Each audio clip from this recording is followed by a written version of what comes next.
Nous venons de vivre le lundi 16 septembre au Bernardin un grand moment d'église et de voix de l'Église par rapport à la société sur le projet de loi de bioéthique que les députés commencent à travailler et qui sera voté dans les mois à venir. L'Église de France, à travers la Conférence des évêques de France, voulait exprimer clairement, nettement ses positions par rapport à ce projet de loi.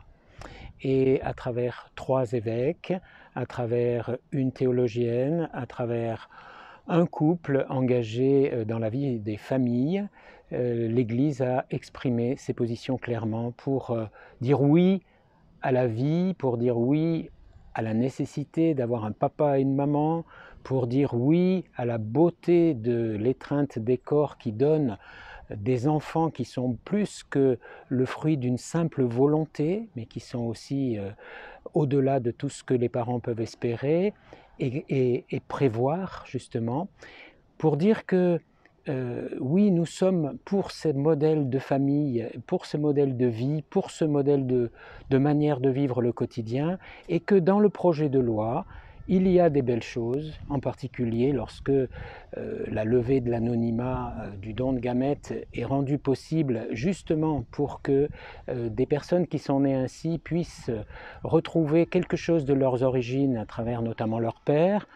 mais que lorsque justement le projet de loi conduirait à fermer la porte à vivre avec son père, cela ne nous semble pas aller dans le sens du bonheur et de la filiation. Nous avons pu redire que les méthodes aujourd'hui scientifiques peuvent être excellentes pour guérir, pour soigner. Lorsqu'elles sont utilisées pour designer un embryon futur,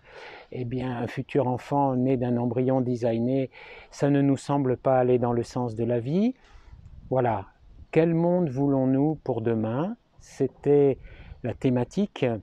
des États généraux de la bioéthique. C'est l'un des objectifs de la loi et c'est l'un des objectifs des députés que de voter la loi en ce sens-là. L'Église catholique a dit ce monde qu'elle souhaite à l'intérieur d'un débat qu'elle continuera de vivre dans une attitude positive et en appelant tous les chrétiens qui le désirent, tous les catholiques en particulier, à se manifester parce que nous avons des fortes inquiétudes, chacun trouvant la manière de se manifester devant son député, dans la rue pour ceux qui iront. Peu importe, le choix est libre pour chacun des citoyens pourvu que ce soit un choix pour la vie.